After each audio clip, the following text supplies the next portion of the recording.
So it's time that we begin talking about serverless. Okay, now what does serverless actually mean? Does it mean without servers? Not really. Okay, so it just means you have your application running on servers, but you are not managing your servers. So let me explain this in a better way.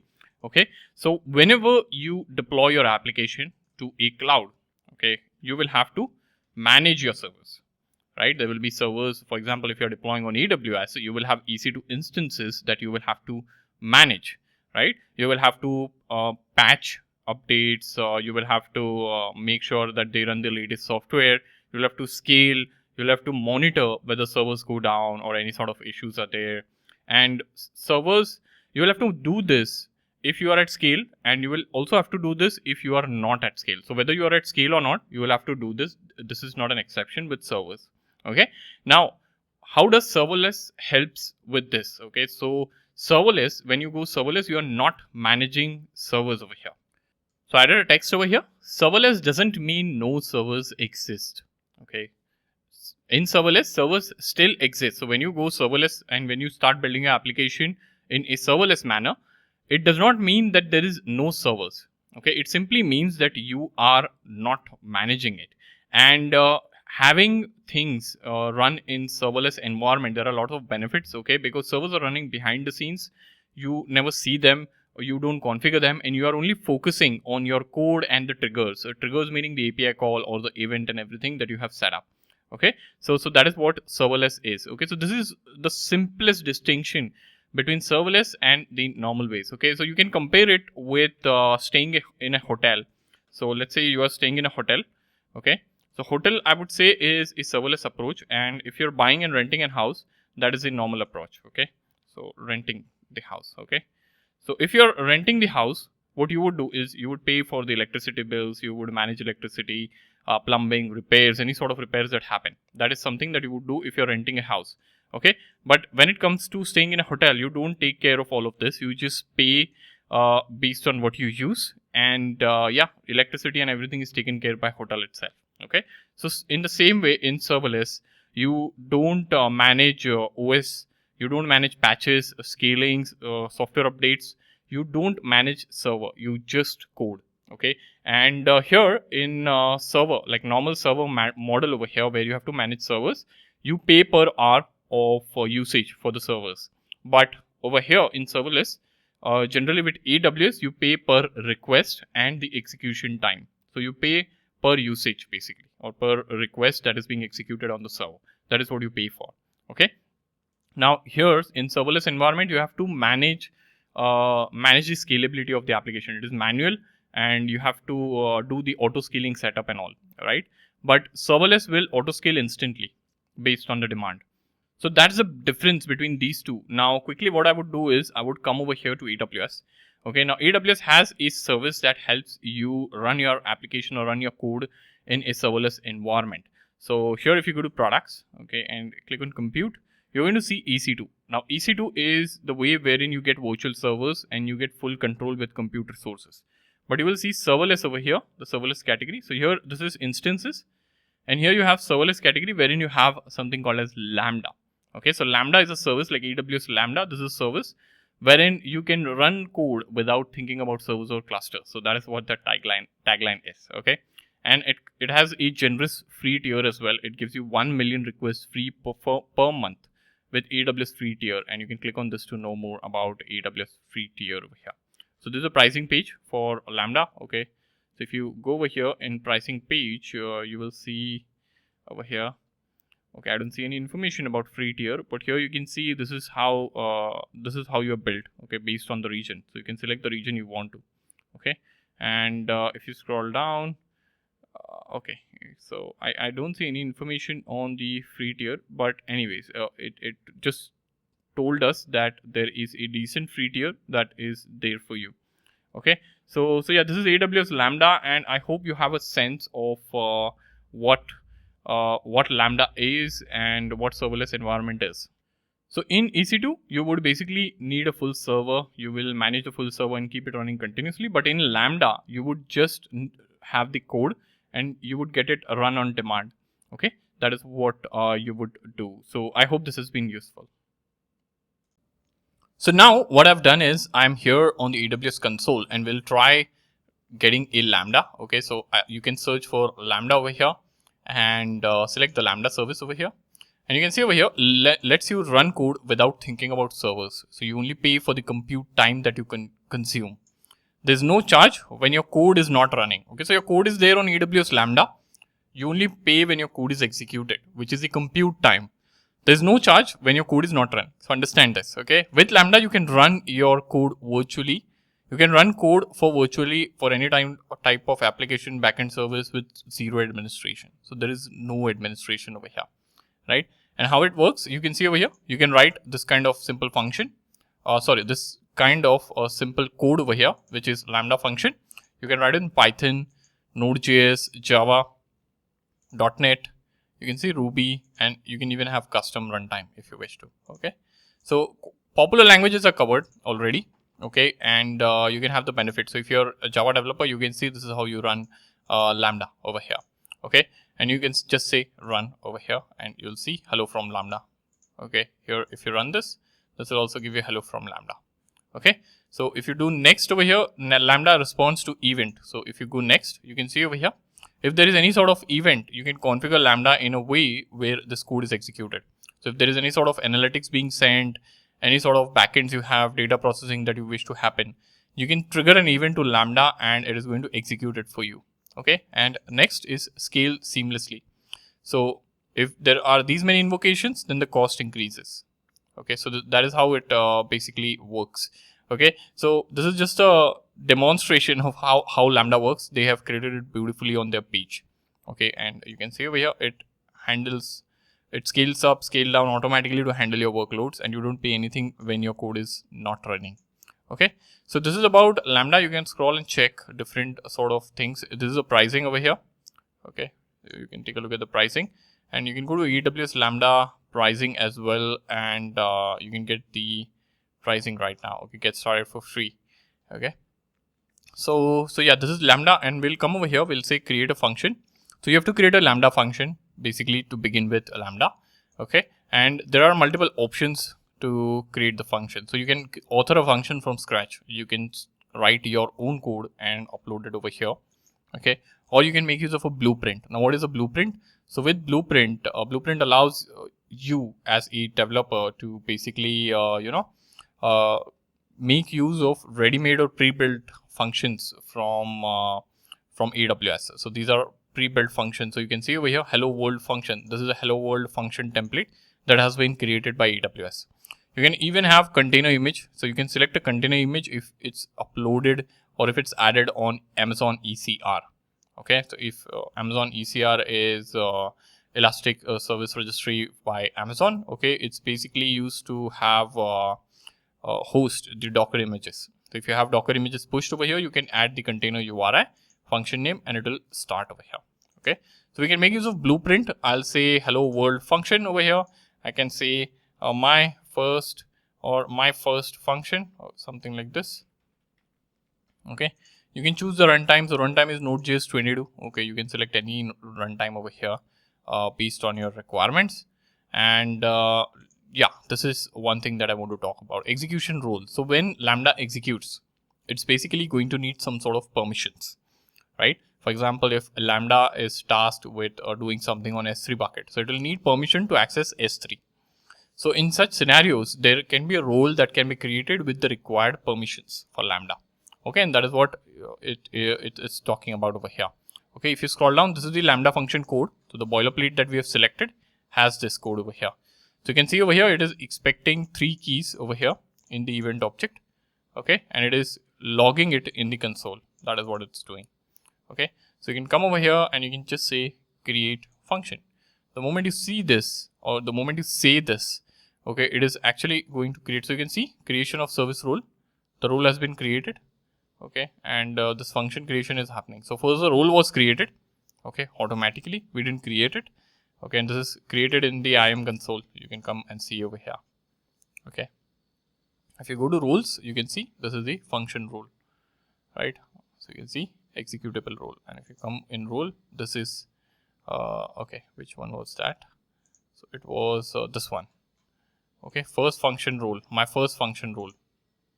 Okay, so if you come over here, my first function role, this was the role that has been created. And now if you come over here, okay, it's saying set up a local environment. So you have the option to set up a local environment as well, so that you can update the Lambda function code and do all of that. Okay, so you can see over here, it has a button which says open in Visual Studio Code. So let me see what happens if I do open in Visual Studio Code. Let me see that. I have Visual Studio Code already installed onto my system. That is going to open Visual Studio Code. Let me open this. Okay. And okay, so would you like to install AWS Toolkit extension from Amazon Web Services? I'll say install and open URI. Okay, so it's telling me this is the extension that it is installing, Amazon Web Services. I'll say trust the publisher because this is from Amazon itself. So I trust the publisher. It is installing it. It is going to get the source code and it is going to open it over here. You can see. So do you trust the authors in this directory? So you can see this is where it has temporarily set up the Lambda function for me. Okay, this is the directory. So I'll say trust the authors. Yes, trust the authors. And here you can see, okay, so this is created and this is the code basically. This is the code basically that is written in the Lambda function. We have not written it, but it came in from the pre-built. It was pre-built actually. Okay, so I'll just minimize this. Come over here. I'll say dismiss. Okay. And here you can see this function overview. So this is a diagram as to how your function is interacting. So if there is any sort of trigger, any sort of destination, all of that will come in this diagram. You can see the template over here. This is a template code. If you scroll down, this is the code for your function over here. So now over here you are seeing this option to test. So I can say test over here. Okay, so there needs to be a test event before you test a function. So there is no test event created. So I'll say create a new test event. And you can say my event, okay, and you can enter the value over here.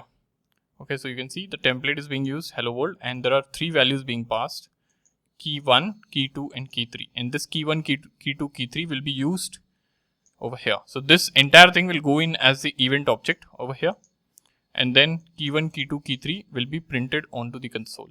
Okay, so I'll save this, saving the test event because this is what we need. And what I will say is I can save this. Okay, event already exists. So I'll say invoke.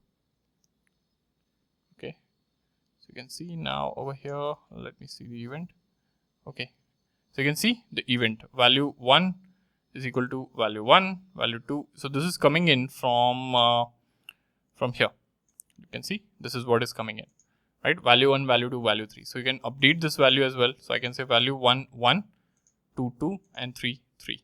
Okay, and I can just say invoke. So you're going to see the output over here. You can see this output, right? And you're seeing the response as value 1 over here because you are returning the first key over here. Echo back the first key. So that is what is happening, right? And there is also a log which says loading the function and all of that. Okay, so everything is working fine as you can see over here, right? Everything is working fine.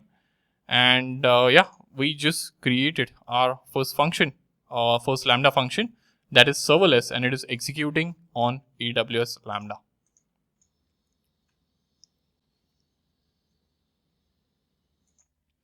Now you have some code running with the help of AWS Lambda in the cloud, right? Now, of course, you would want to call it with the help of Postman. So how do you do that? So for that, come over here to your Lambda function.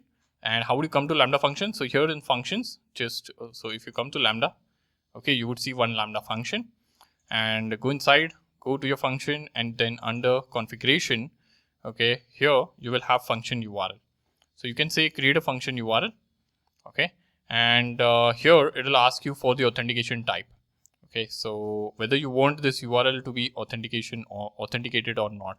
Okay, so use function URL to add HTTPS.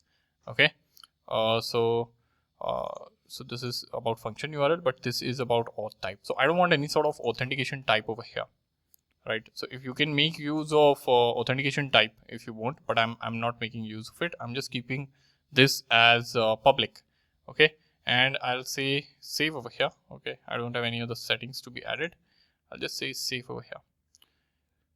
So the moment I say save, you get access to this sort of URL, okay, which you can come to Postman, okay, and you can create a new request. I'll add it, okay, and then so we will have to call this. So let me call this. Okay. So I got null as a output over here. Okay, but 200. Okay.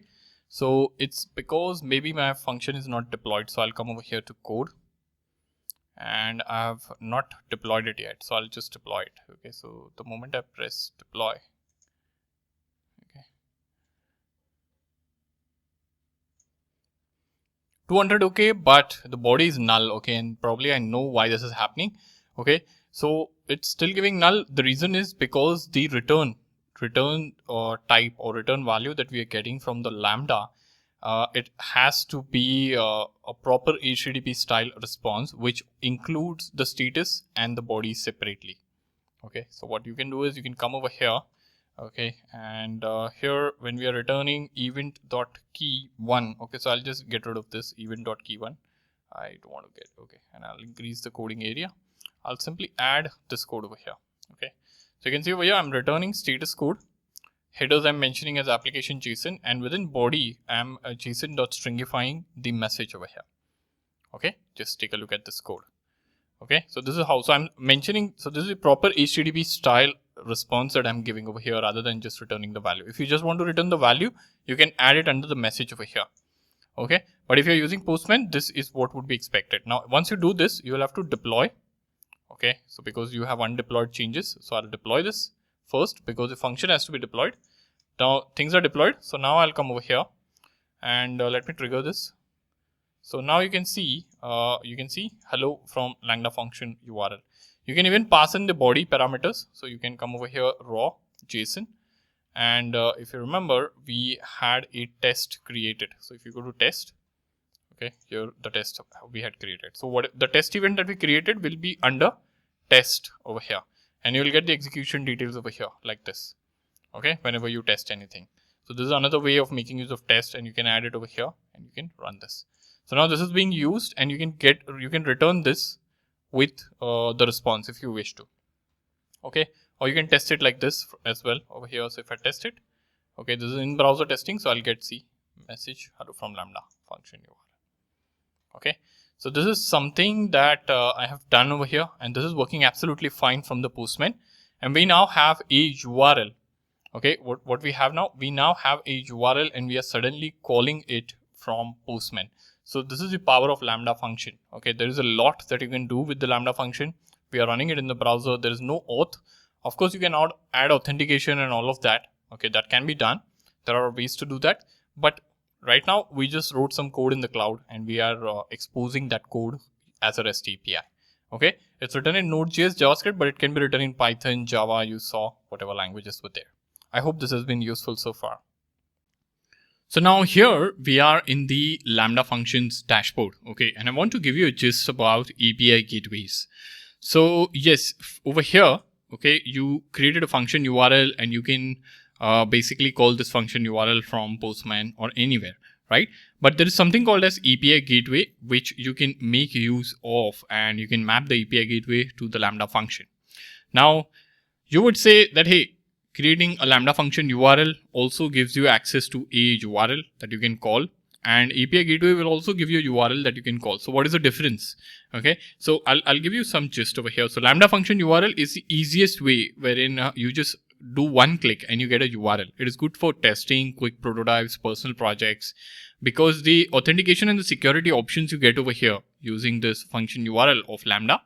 Okay, this is very basic. You don't have much options over here in terms of authentication and security. But if you want more control, like you want to have authentication mechanisms, advanced authentication mechanism like JWT, you want to have rate limiting, custom domains, request response mapping, all of that. And these all things would be needed when you're building something that is production grade, right? Or when multiple clients would make use of your Lambda. So in such cases, API gateway becomes handy.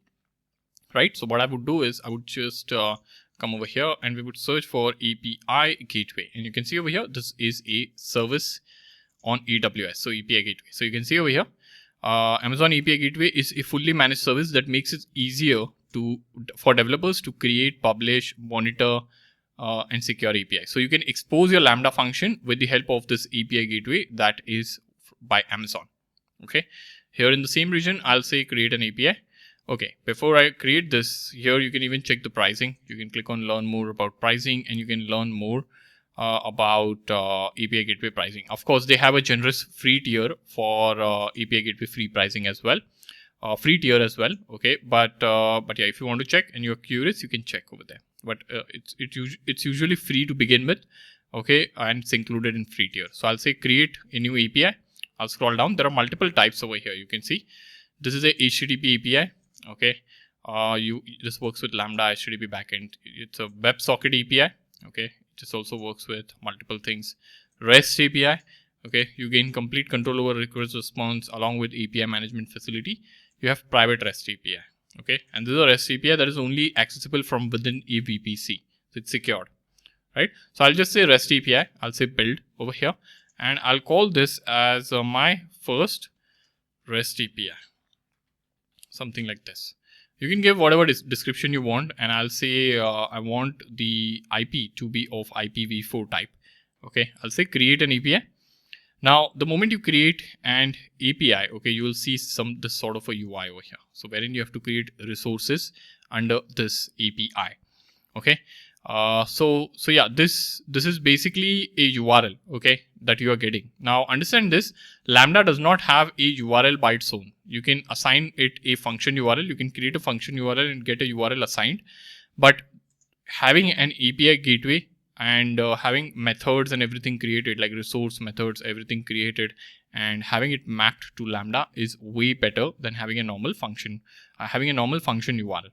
Okay, so here what I'm going to do is I'm going to add a new, so here we can add a new resource, and here I'll say under the root path, I'll say, let's say contact. Okay, added contact, and I'll say create a resource. You can enable CORS also. So you could notice there was an option to enable CORS over there. Okay, so you could have enabled that. So here you can see cross origin request sharing. So if that's the requirement, you can enable that, but this is created over here, contact. Okay, this is contact. Now what I will do is here, I'll create a method. Okay, now here you can select the method type. So you can see whatever API has, like delete request, you have to define the request type essentially over here. Whether it's a delete request, get request, head options, patch, post, and put. Okay, so I'll select post over here, a post request. And do you want to integrate it with Lambda function, AWS service, VPC link, mock, or HTTP? Okay, so I'll just select Lambda function because that is what we are doing. If you scroll down, so it is asking you to select the Lambda function name.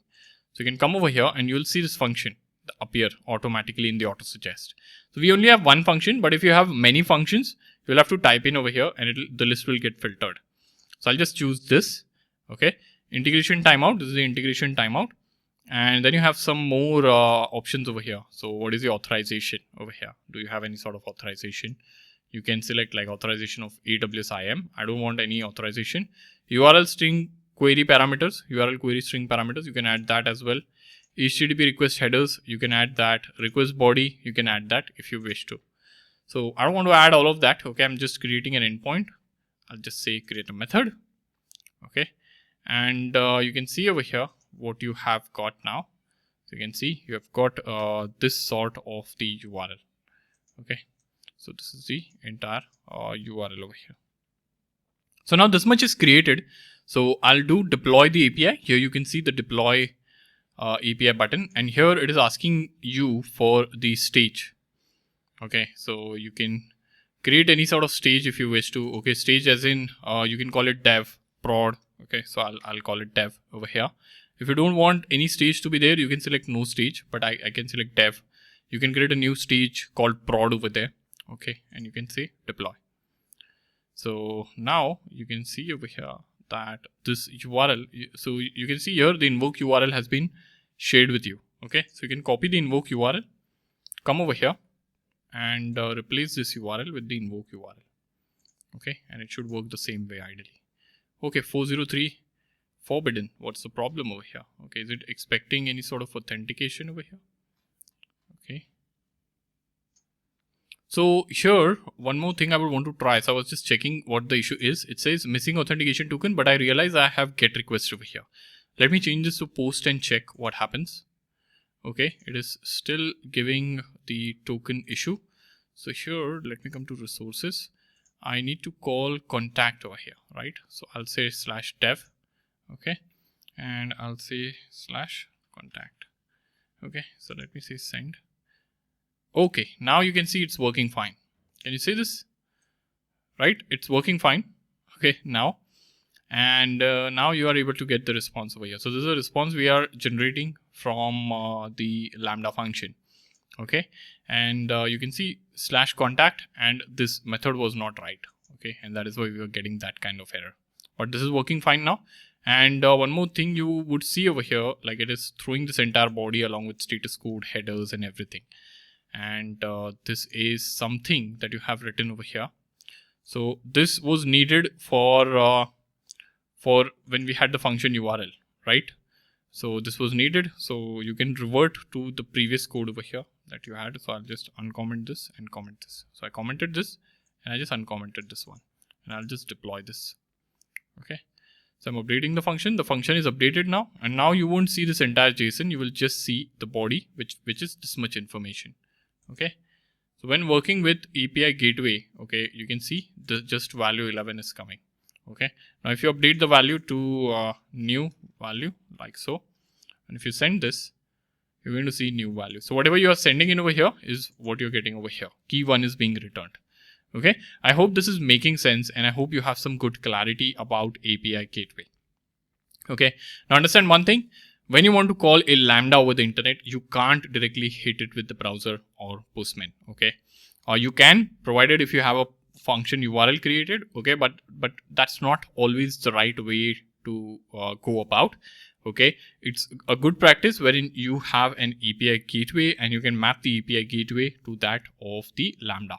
Okay, and here what we did is we created the API gateway. We have mapped it to Lambda. We have created our own resource, which is /contact. We have even created our stage over here, which is dev. So tomorrow, if you have a new stage, which is prod, you can have that as well. And here we have our own method, which is post. Okay, and whatever changes you are doing over here is now basically being reflected. So whatever changes we do in the Lambda is being reflected over here. Okay. So how this entire thing is working is, first, at the first level, you have what you have Postman. Okay, this is Postman. Now Postman sends a HTTP request to whom? API gateway. API gateway is the one who is intercepting the request that is coming in from Postman. Okay, so API gateway intercepts, then API gateway is triggering the Lambda with your JSON as event body. Okay, triggers Lambda with JSON as event.body. That is how the trigger is happening. Okay, let me expand the size of this a bit. Okay, so that is what is happening over here. And then Lambda basically, so Lambda is processing then. So Lambda is processing. So Lambda processes the request and then it is returning the JSON back. So it is returning the JSON. Okay, so it returns JSON. Okay, now this JSON or this JSON that is returned by Lambda is intercepted again by API gateway, and then API gateway communicates with the Postman, and Postman chooses the response. So Postman. Okay, so here the response comes to Postman. So this is how the entire flow of the entire request works. I hope this is making complete sense to you all. Okay, and I hope this has been absolutely useful.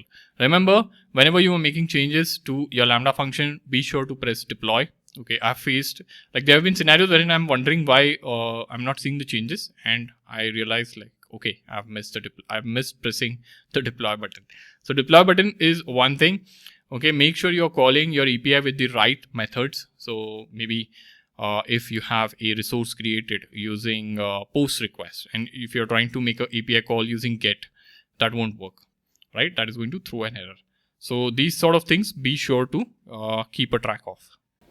So now we can talk about the AWS Toolkit extension in Visual Studio Code and how you can make use of it to update and code your Lambda function. So here you'll see open in Visual Studio Code option.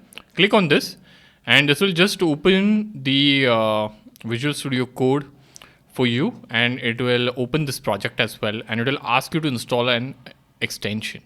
Okay, now I've already done this. Okay, so it won't ask me to do the same, but if you say open in Visual Studio Code, it will get this code in a local temporary directory on your machine, and it will ask you to install the extension, and then you are good to go.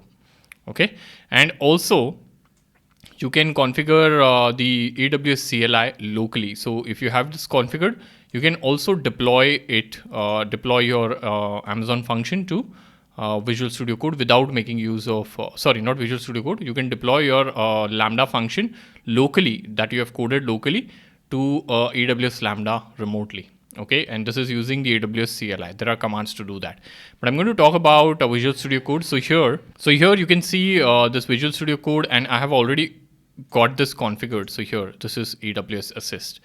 Okay, AWS Toolkit, not AWS Assist. And here you will also get a README file.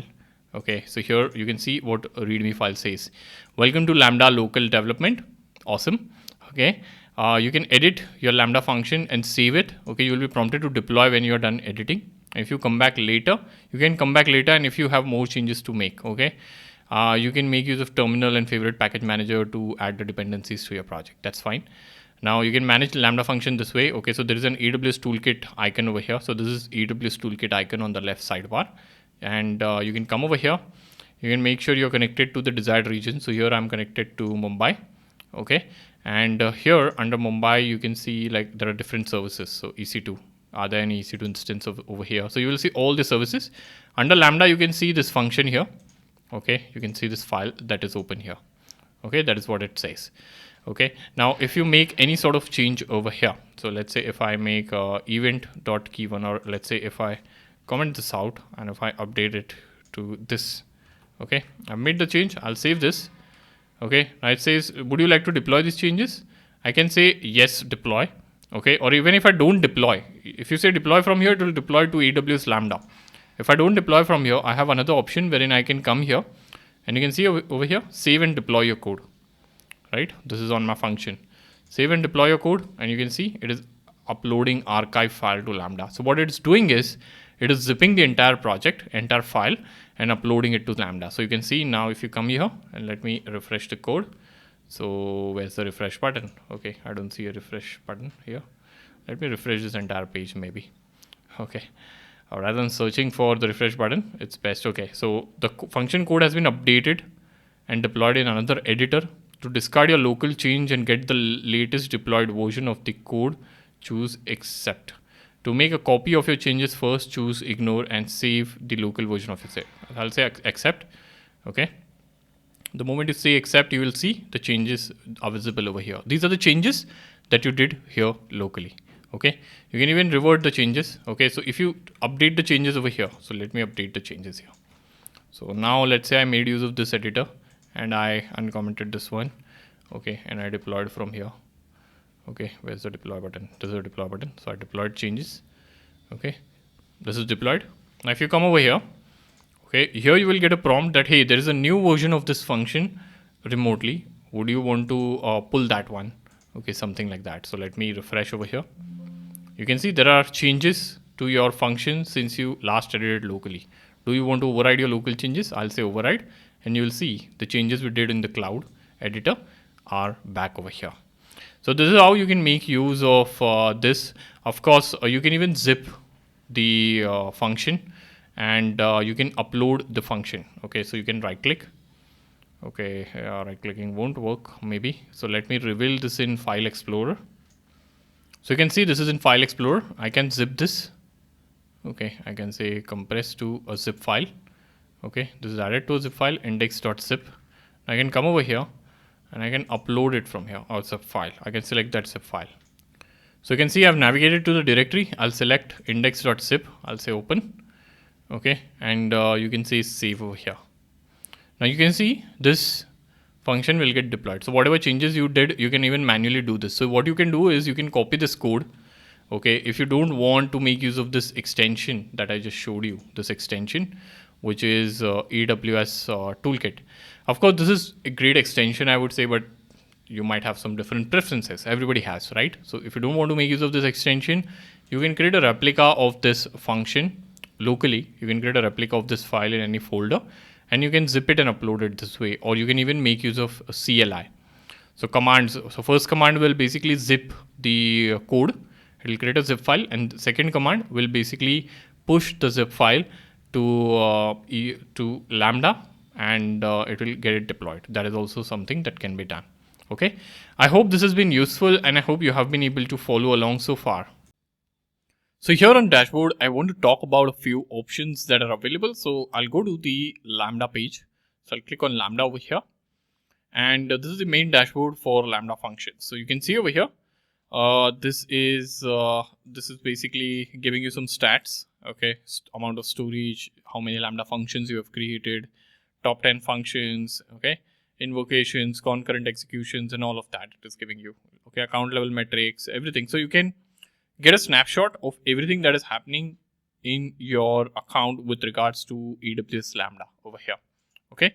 This is done. Here you have something called as applications. Okay, so if you create any sort of application, which is basically a high level grouping of resources like functions, API, and storage. If you're building a whole app, you will see all of that over here. Okay, this is a list of the function over here. Okay, so you can see the function here. Then you have code signing configurations over here. So this lets you enforce only signed code packages that can be deployed. Okay. And it is useful in enterprises basically that want to prevent unauthorized code uploads. Okay, so you can only upload signed code packages.